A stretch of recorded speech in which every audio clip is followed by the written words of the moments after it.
Okay, here we are, another episode of Powerhouse Spouse. And we are now finishing each other's sentences. So today we are going to answer questions straight from you, all our many fans, both of them. But no, we are answering questions directly from our girl gang. And there's some good ones today. So Let's do this. Let's get it.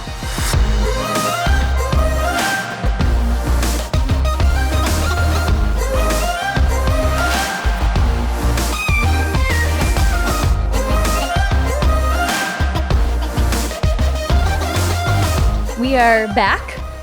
We are still, it feels funny to say that because we are still sitting in the same location as we just recorded a couple of these for you.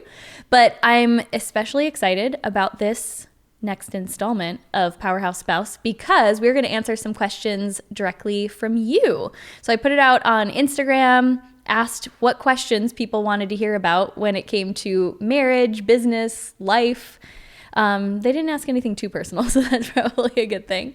We can filter some of those out if that ever happens. But do you want to talk a little bit, if people are new to hearing this little segment on the Powerhouse Women podcast, why did we want to create this? Where did this name Powerhouse Spouse come from? Well, and wait, maybe we should introduce you because I don't think I've done that in a while. Okay. Say your name and where you live. Elliot Schwartz, this house that we're in right now. Great. Okay. But this was an idea really that you helped come up with. And what's the inspiration behind it? I just thought it would be interesting to get my perspective of being married to you. To a powerhouse. Well, we do get questions a lot. And this came especially after we had our last mastermind retreat. It just kind of came up in conversation. We were talking a little bit about just the dynamics between like if a lot of the women in our community are chasing big ideas or maybe building businesses. And, you know, that takes a lot, as you well know, to support and be the partner to someone, whether you are an entrepreneur yourself or not, but to be on this crazy ride with us. Yeah, it was more like going to be a support group for guys married to very driven, successful women. And but then it turned into a podcast. I'm happy that it did. Yeah, it's easier That's really this way. fun. Yeah. Okay, so we put it out to the Powerhouse Women world and asked what questions you wanted to hear us talk about. And it's really three perfect questions because we kind of hear these themes a lot, and you might hear some things we've touched on in other episodes, but you know, different day, we might be inspired to share a little bit something different point of view on one of these. But I haven't heard these questions. I'm really excited. I know you haven't, so I guess this will be a surprise to you. Okay, so I think I love this one. I'm going to start with this question. Okay. How do you support each other when both are into different businesses and need help? So I think this could be different businesses, or if, you know, one's in a career and one's building a business, but just like different priorities, I guess. Yeah. So what would your best advice be to partners in business or life on how to best support each other when you're both pursuing different projects or businesses? Yeah, I think I would recommend, and I feel like we do this, but we do it subconsciously, but now we should probably start doing it consciously. But I think we should have designated times for supporting each other, where it's like we're not all like just like kind of throwing up all our problems at once, where it's like we have like, hey, if I'm having a rough day or something, we'll like sit down and like really talk about it. Or if there's something that we need to like strategically focus on with like any one of our businesses, we can like just prioritize it and like get really intentional about that issue. I like that. Yeah, you're right. We totally should do that. Everybody take our advice that we're not yet doing, but that's such a great idea. I think we are kind of doing that, but it was like more subconsciously. And you're right. We do it more on an impromptu basis. However, if there's a dedicated time and space, whether it's at the end of each day or even weekly, where you can just really each set a timer and have maybe like a set amount of time that you are sharing what help you need, what support you need in your endeavor, and then vice versa. Yeah. Because I know, like, for me, when I am really into whatever project I'm working on, it's like the only thing on my mind. That's kind of how I work, is when I'm working on a project, it's all consuming. So then if you have something come up with work or you need me, it's actually hard for me to switch my brain to, you know, stepping outside of that, especially if I'm taking on like a bigger project or right before an event, things like that. So I do love that. And I genuinely do love to know like what's going on with you and work and, you know, exciting things that you have going on. So that's great advice. Okay. We will get back to you and let you know how our family meetings are going. We had a practice of doing that during, like, in the summers in Arizona. You really can't go outside unless you're in a pool. So we would do, at the end of each day, like 5 o'clock or so, we would just do a little float in the pool. Sometimes have a little adult beverage and just kind of debrief from the day. Yeah. But we don't have a winter ritual. We do strolls. We do. We can't say the W word. We can't say the W word because our dog is laying right by our feet and he will get far too excited if we say it. Yeah. Yes. Okay. That's true. We do that. I'm just a baby when it comes to the cold, so I don't like to go outside on a you-know-what. I love being outside in the cold. I know you do. Okay. So let's see. Which one of these do I want to do next? Oh, this was, I think this is really more geared targeted to you. I don't really know how to take this question, but it says, did he always deal well with you being the star and having fans, etc.? Oh, that's sad. They think you're the star? Oh. Clearly, I wrote this question myself. What's his advice for hubbies? So I think, and obviously that's very sweet and that's like over the top kind, but I think it's like you are far more a private person, even like on social media and things like that. And I have opened my like social media up to the world. So I don't know if that is part of this, but I feel like in general, you always have had really great advice for like supporting someone who's really ambitious and out there and like really wanting to, you know, change the world. So what is your advice for the husbands or partners of people who kind of have maybe that more like public platform? Yeah. That's a good question. There's a lot to that too. There's a lot of different aspects of that, but I get really excited just to think about the impact you're going to make. So I've been on board with the vision, which I think probably start there. Get on board with the vision of where you're taking it. Help them feel like they're part of it. So bring them along for the ride, ask their opinions, ask for, their thoughts, treat them as a partner that they are, because whether they're directly involved, they're involved with your energy, keeping up the house, making sure you're fed, whatever it is that they're that's what you do for me. You dragging them away to have fun. I mean, that's all part of a partnership. That contributes to the product. So just start with yourself and start acknowledging them for being part of the process, however big and small they are, and just keep inviting them to grow alongside you and grow the vision. And I think only good things will come from there. Can you repeat the question again?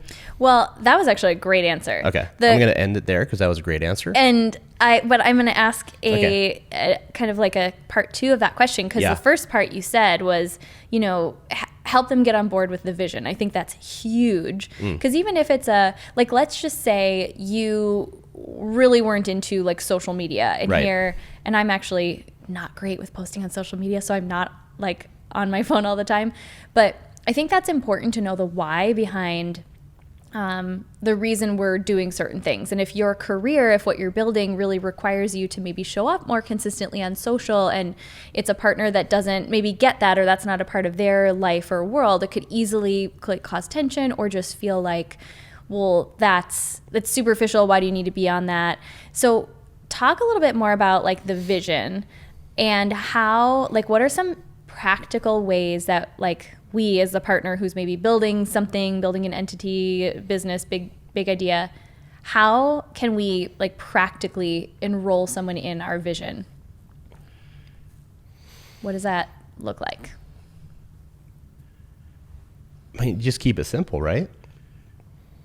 You just get a, like, maybe, I don't know. I guess I'm kind of stumped right now on that one.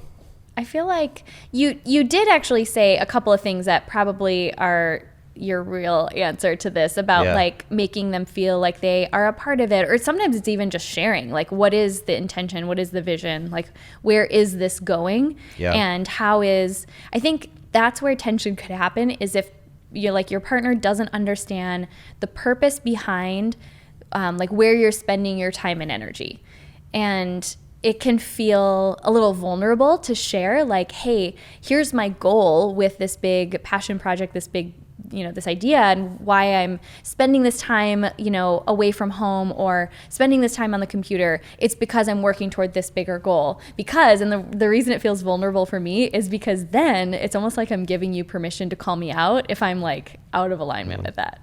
So I do think it starts with like clarifying your vision, share that with your family, share that with your partner. Yeah. But then from there, like, continue to make them feel like they're a part of it. And I think we've done that pretty well with each other, is like acknowledging that, the days that you literally do keep me fed, because otherwise sometimes I get so busy and forget to eat, that is a huge contribution to like the bigger why. I also want to add this. Thanks for answering the question for me, because that was great. You really did. I just took your words and gave them back to you. Well, it sounded good, so apparently I'm pretty smart. But I think it's important, call me out if I'm wrong here, but in light of your vision, to incorporate your spouse into it. I love that. Tell me more about that. So if you have this big, grandiose vision, and like you're like so excited about it, and they're nowhere to be found, like in any part of the vision, I feel like that would really suck. Yeah. So yes, it's a huge vision, and the bigger the better, but I think it would be really good to include them in some of that vision too.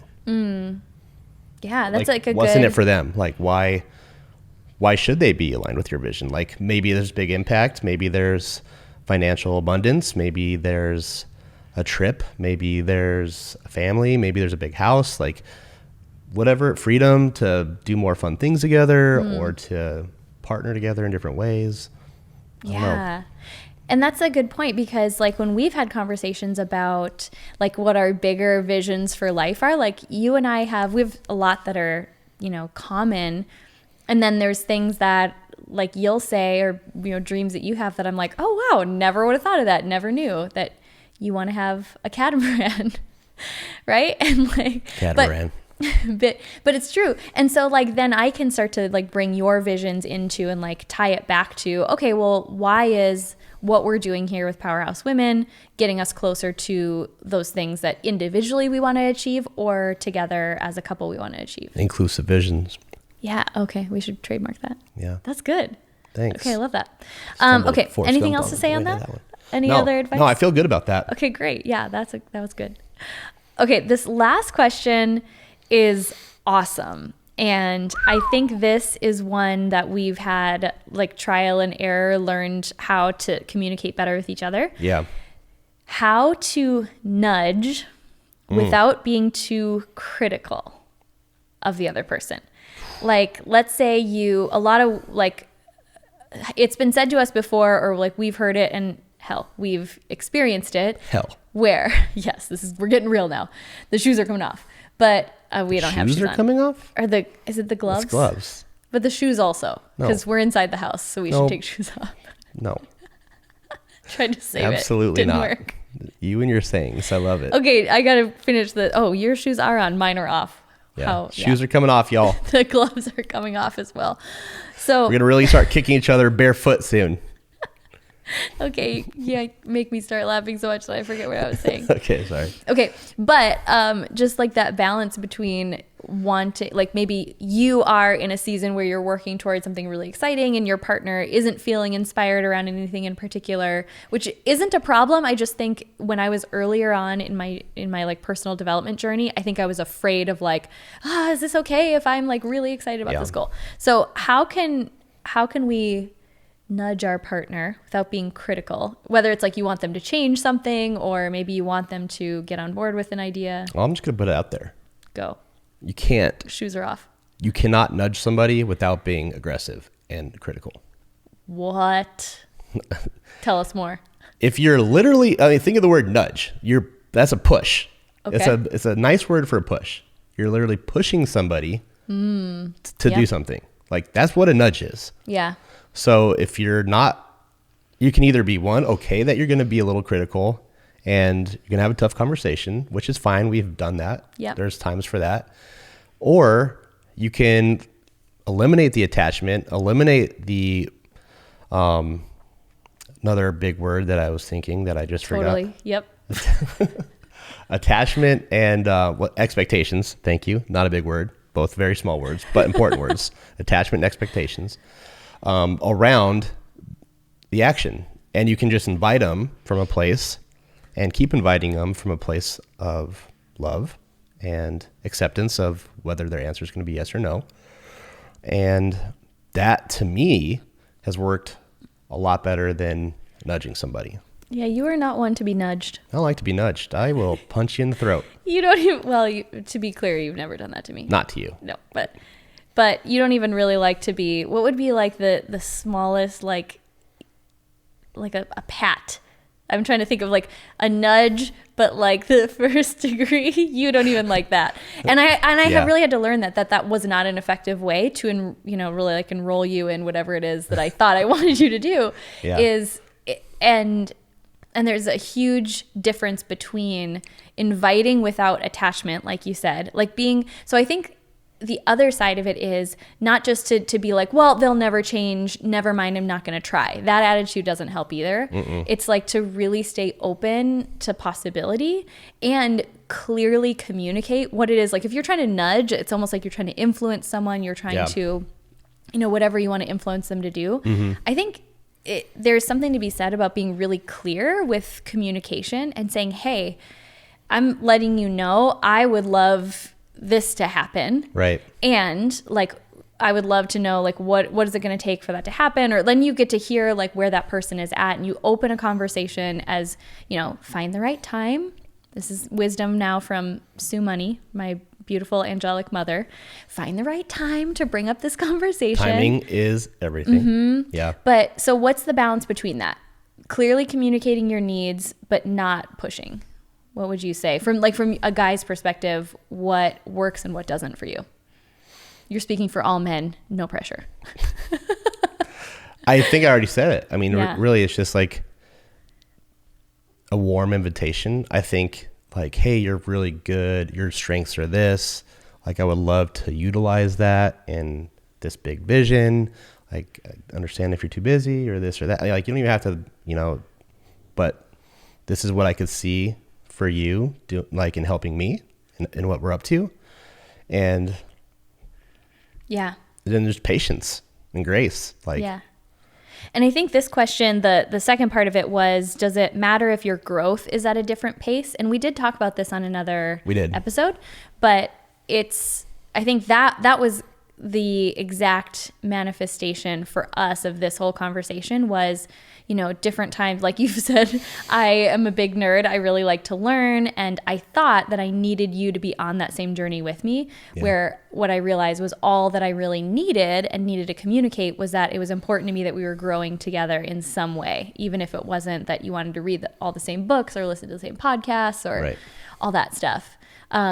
So I love that question though, because I think that's a point of tension when you're on this growth journey, of like building a business, whether your partner is in the business with you or not, it's a growth journey. And so you're going to change, you're going to evolve as a human being, and it's going to impact your relationship. And I really want to encourage everyone. I think it can have such a beautiful impact on your relationship because it forces you to take ownership of your own crap. I feel like that's the biggest thing, being in business and realizing